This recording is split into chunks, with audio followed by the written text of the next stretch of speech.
two wrongs don't make a right. But it damn sure makes us even. Kinda.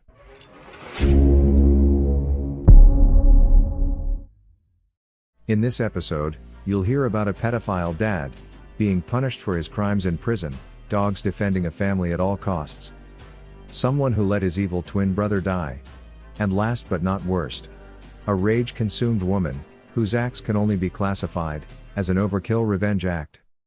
Naturally, viewer discretion is advised. These revenge acts might be disturbing to snowflakes. This story has sat with me for a few years now, and I feel like I'm ready to share it. It's somewhat vague because there are a lot of people that could be hurt with the details of this story. My father sexually abused me and my siblings growing up. I was the youngest of 3 siblings and was the one that spoke out, eventually getting him arrested. He only got charged with 1 count against my sister. Me and my brother have spoken about what happened a few times, but we both feel we never got justice for what he did. He got 4 years in federal prison as well, as charges for having drugs and some illegal weapons. He had an assault rifle and pistol that weren't registered in Canada. For a time in my teenage years, I ended up living in a bad neighborhood. Living with my gang member friends and selling drugs to pay for myself to eat. Don't judge me for that. I only sold weed which won't kill anyone, so I feel fine about it.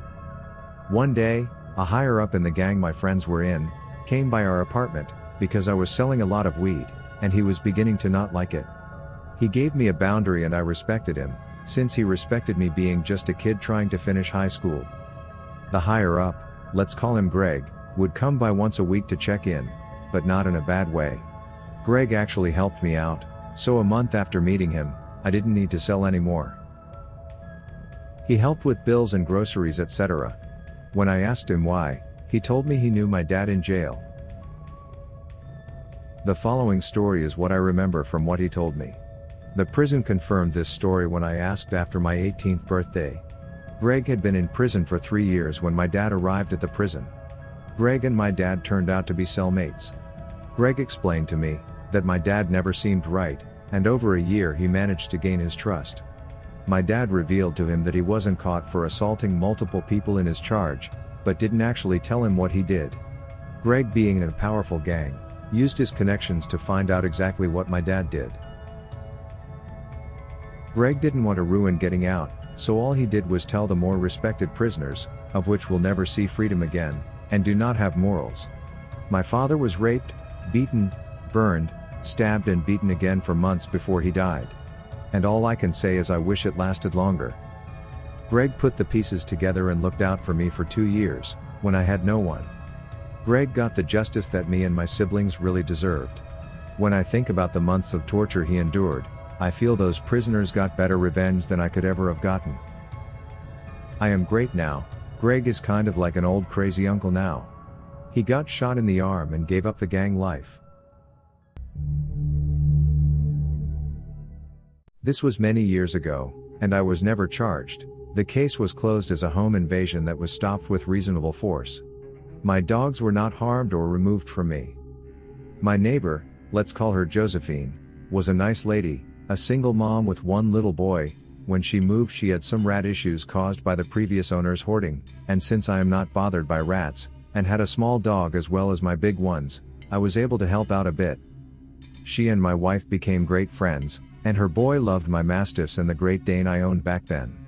Often when Josephine was working, her lad would come and stay with my wife and I, and the dogs, after school and on weekends.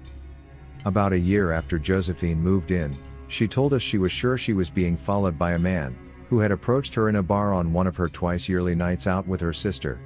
She barely went out socializing, it was sheer bad luck she met this man at all. She asked us to keep an eye out for his type and color car, and if we could get his number plate she could give it to the police. We, of course, promised to help, and carried on about that day. Late that night my Dane woke me whining, and led me to the side door. This door opened onto a shared driveway with my neighbor. I opened it thinking he needed to go to the toilet in the garden, but as soon as I opened it I saw a man inside Josephine's kitchen, and then heard her scream. I dashed over the driveway, and I could see her door was forced open, which was probably what woke my dogs. I pushed open her kitchen door and shouted at him to stop. He went for me, realized pretty quickly I knew how to fight, and that he was losing. In the struggle he managed to get free, and took off down the road. We called the police and reported it, and gave statements when the police arrived. Josephine and her boy stayed with us for the rest of the night. The next day she went to stay with relatives using another friend's car just in case he was hanging around. I scouted ahead a bit, to make sure she could get away safely. That night I woke up to the sound of a man screaming in my house. I could have gone straight downstairs to see what was going on, but I waited until the screaming stopped before investigating, since it sounded exactly like the man from the night before, and I figured he needed some quality time with some real predators. He wasn't moving when I went into the living room, but the dogs were really happy with themselves. What the police and I worked out had happened, was that he quietly broke into my kitchen through the side door. My mastiffs and the Dane waited, till he was deep in the house before they struck. He was ragdolled by the neck from behind by my Dane, and while this was happening the mastiffs tore his legs to shreds. The little dog of my wife attacked him too, bearing in mind the little dog was covered in the blood of the intruder. He had suffered multiple fatal wounds to his thighs, neck and face. The rapist/intruder had a backpack on with knives, duct tape, gags and a small hand axe. DNA, Josephine had scratched him, and my and Josephine's statements confirmed, he was the same man who had tried to rape my neighbor. He had no idea I had large dogs it seems. Or he was really fucking stupid? Who cares? Those dogs have all died of old age now, but I bred from the mastiffs and still have their pups and grandpups. The Dane made it to 12, which is ancient for one of them. Josephine got a mastiff from me shortly after this event, and she still owns large dogs too. I recommend a large dog as a companion, and as something that will frick up any intruder for you. As Bill Burr says, it's like owning a gun you can pet. I will use fake names for obvious reasons you will find out. Me and my twin brother Sebastian have never ever been close. In fact, he made life hell growing up, and my parents didn't help by playing favorites. For example, they would get him better stuff on our birthday, we would only go to see films he liked at the cinema, and they would give him extra money for housework, despite us doing the same amount of work. He would always put me down, belittle me, bully me with his friends at school, break my stuff and his, then blame me, and was just a pain in general. Growing up, the only people I knew to rely on was my older sister Jane, my cousin Kai and best friend Isaac. They all knew what an awful person my brother was.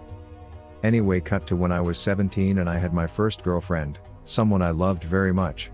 We didn't have sex cause she wanted to wait till her 18th birthday to lose her virginity, but it turns out that she was having an affair with my brother behind my back, for half the time we were together. She only got caught when it was revealed she was pregnant. I was crushed. She knew how much I hated my brother and she saw some of the awful things he did to me, but she still went and did that. Cheating is bad enough, but to do it with him of all people.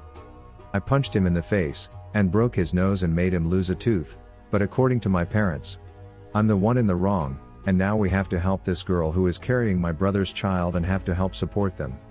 My brother then said he had no intention of being a father, and told my girlfriend to get an abortion.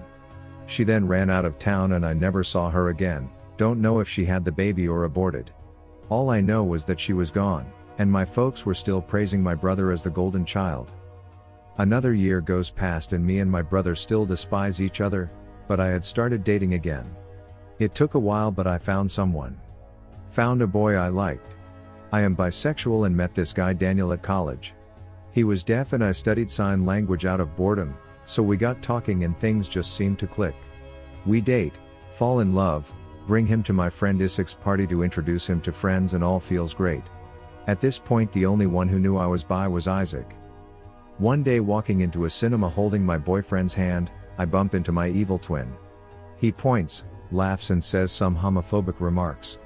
I tell him to go frick himself and walk to the movie with my arm round my boyfriend. When I got home after dropping my boyfriend home, I knew I'd be facing something as I walked through the front door. I saw both my parents on the sofa, my mother crying about how on earth she could have given birth to someone so disgusting. I hoped she was referring to my evil brother. But nope, she was talking about me and how I'm a stain on our family's name. My father gets up to yell at me, spout homophobic remarks and slurs. At this point I see my brother up the staircase with a shit-eating grin on his face, He then comes down and says he feels uncomfortable with sharing a room with a gay person. I will skip the profanity he used. That's when my folks decided to kick me out there and then. With what little clothes and money I had, I went to Isaac's house and his family took me in, where I stayed for 6 months, actually experiencing familial love and affection. I consider Isaac's mother and stepdad as my own parents now. Eventually me, Daniel and Isaac started to rent a 2-bedroom flat together and all is good for the time being. So cut to December last year, me and Daniel are married. Isaac was my best man. My sister and cousin Kai walked me down the aisle.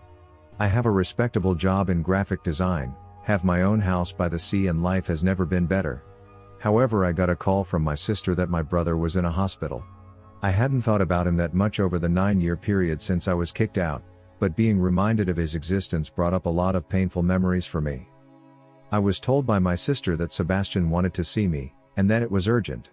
So I went to the hospital he was in and met my sister outside the front entrance.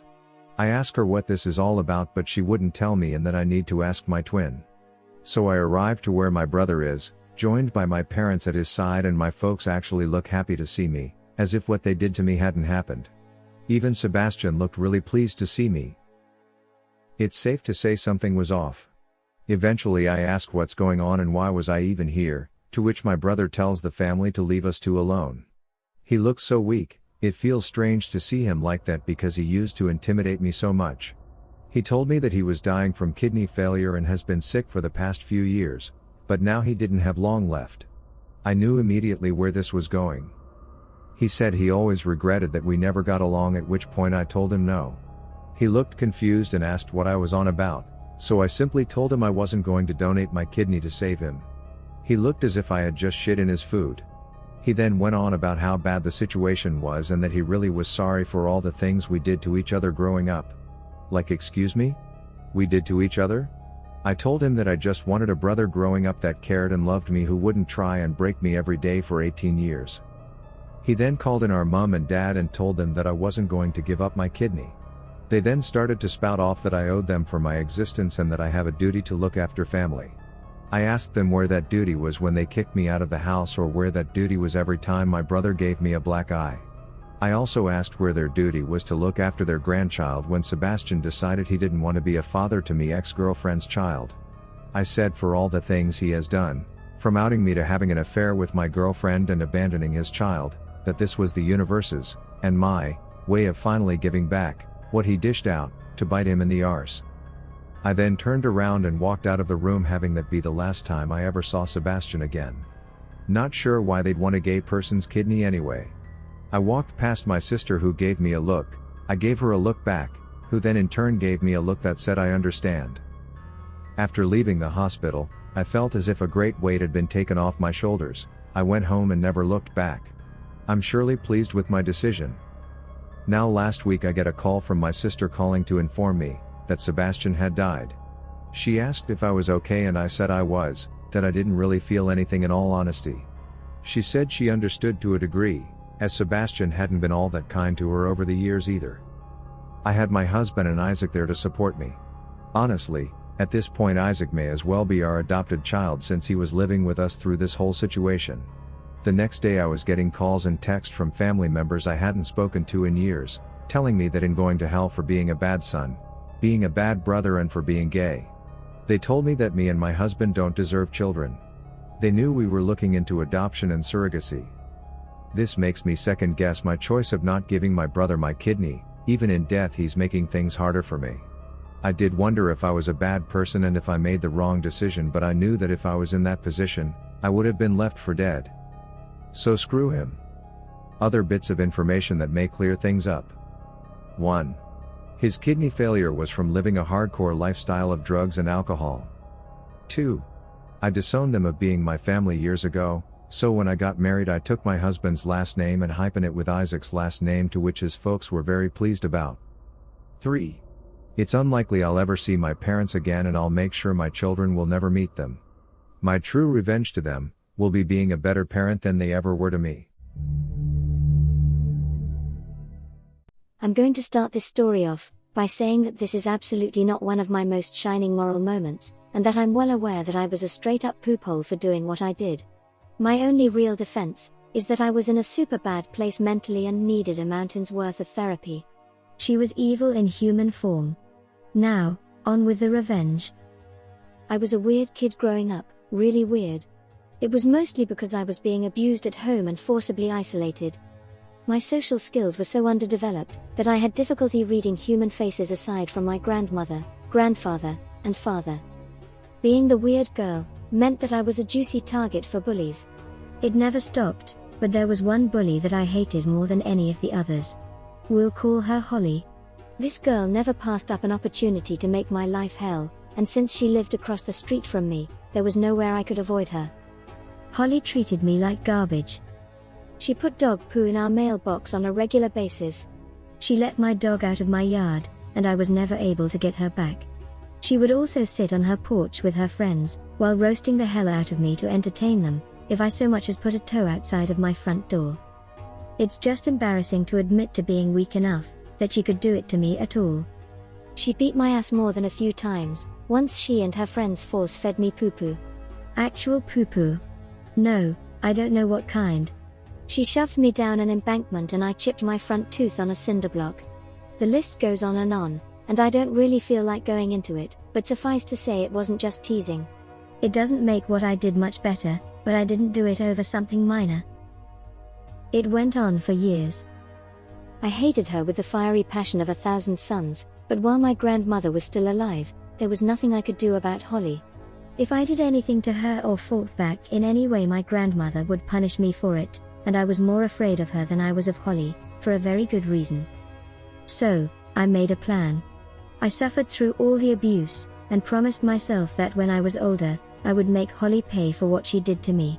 Thinking of what I was going to do to her when the time was right, was sometimes the only thing that kept me going. Over time, Holly grew up, and eventually she left me alone and stopped being an asshole. Unfortunately for her, by then, it was too late. I didn't give a doo-doo about her new moral epiphany. I had been nursing my grudge for 2 decades, and it was time for a reckoning. I was going to destroy that bitch. When my grandmother finally died, it was go time. And I'd had 20 years to plan. I wasn't idle while I waited. I'd made it my mission in life to learn as much about Holly as possible, and to accomplish this, I became friends with a few people on the periphery of her social circle. Eventually, I knew more about her and her life than her own mother did. The first step I took in my plan was getting her fired from her job. It took longer than I would have liked, but eventually I managed it. Holly worked at a doctor's office, and I knew that the doctor she worked for was super Christian.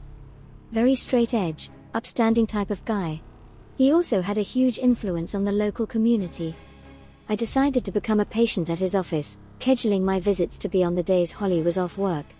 After a couple of visits, I just happened to notice Holly and the staff photo on the waiting room wall. I made a show of looking surprised and then concerned. I got to the exam room, and the doctor came in shortly after. The expression on my face got his attention, and he asked me what was wrong. I told him that even though I didn't want to, as a Christian, I couldn't keep my knowledge a secret and still sleep at night. Because I just couldn't let him endanger his soul and reputation by doing nothing. I had his full attention, then, and I asked him, as one fellow Christian to another, not to tell anyone where he got the information I was about to give him. After he promised he would, I told him that I knew that Holly was using illegal drugs. He was absolutely floored, and at first he didn't believe me. I told him that I understood his skepticism entirely, but it was easy enough to prove or disprove my information with a drug test. If I was wrong, he lost nothing. If I was right, he was saving himself from trouble down the road. He finally agreed to test her, and he tested everyone else too, so that it didn't look like Holly was the only target. See, I wasn't actually lying. Holly smoked a shitload of weed, and I knew that because it was my dad she used to get it from. He'd been her weed dude since she was like 15. Her test came back positive for marijuana and, much to my surprise, Xanax. Oopsie. The doctor fired Holly on the spot when the results of the urinalysis came back. He also called me to thank me for telling him what was going on, and before he hung up, he told me that I truly walked with the Lord. Y'all will never know how hard I had to fight not to laugh at the depths of his wrongness. I thought I was going to pop a blood vessel. Phase 1, complete. I know what you're thinking. It's just a job and it's not like she can't go get another one, right? Losing a job isn't the end of the world. You'd be wrong. Remember how I said that her boss had a very high reputation in our area? That man called every single hospital and doctor's office in the state personally, to make sure that none of them would hire Holly and risk liability and loss of community trust for associating with her. Holly's field of study was all pertaining to the medical profession, so her education was rendered worthless because nobody would hire her. I wasn't done yet. Nope. Not even close. She lost her job, and because she had no income, her car got repossessed. She still had her family though, 2 kids and a fiancé. Who needs families? Am I right? With the help of a good friend of mine, we catfished the pajamas out of her fiancé. My friend is hot as frick, and she let me use pictures of her to prove that she was really real. She even got on Skype with him once. When he finally made the arrangements for a face-to-face encounter, and booked a hotel room, I texted the screenshots of everything to Holly, from a burner number. To say the excrement impacted the oscillating unit would be a vast understatement. They broke up, the whole thing was an ordeal and Holly was devastated. She had 2 kids, no job, and now no fiancé who could help her keep the family afloat. A normal person would have stopped then. Unfortunately, I am not normal, and I was going full scorched earth. I seethed for 20 years, no way in hell was I going easy on her. Phase 3. With her fiancé gone and no job. Holly was struggling badly, she needed money, and she needed it quickly before she and the kids got evicted. Meth is a giant problem in my area, it's high risk but it's also fast money. So I started subtly mentioning Holly's situation, among my more legally questionable family. Eventually one of my family's friends, who happened to be a meth cook, got in contact with Holly, and offered her a shitload of cash, to let him cook dope at her house. It was supposed to be a one-time thing. 2 days and then done forever. Holly was desperate, so she said yes. Everything went smoothly at first. But dead in the middle of the cook session, someone called in an anonymous tip about an active cook in progress to the local narcotics unit. They rolled up on Holly's house at about 3 a.m. and caught everybody inside, including Holly red-handed making meth. Watching her cry, being handcuffed and put in that police cruiser, was one of the most gloriously satisfying moments of my life. She was in deep legal poo-poo, and to make a bad situation even worse, most houses where labs are discovered aren't deemed habitable afterwards, because the toxic fumes from the chemicals used to make the drug get everywhere, and it's super hard and time-consuming to clean. It's up to the property owner to either hire a hazmat team to clean it, or condemn it and tear it down. A lab cleanup costs thousands of dollars. It would have cost more money to clean it than the entire property was worth. So it got torn down, with everything Holly owned still inside. See, you can't take things out of a meth lab because they're going to be covered in toxic residue. It can make you very sick, especially young children. Everything in the residence is usually counted as a loss. Now, some people sneak in and grab stuff anyway, but whatever, it's their funeral. But since Holly was still sitting in jail, there was no way for her to get anything, and none of her close family were interested in risking getting caught, sneaking into the house and being accused of stealing or tampering with the crime scene. Holly ended up in jail for a while, and while she was gone, the court gave their father, ex-fiancé, sole custody of their children, and Holly was only given supervised visitation. 2 hours every Saturday if I recall correctly. Revenge is a dish best served cold, and mine was freezing. I was behind every single bad thing that happened in Holly's life, in one way or another, for an entire 5-year period. She decided she liked bullying me, and making my life hell, and she figures there would never be any consequences.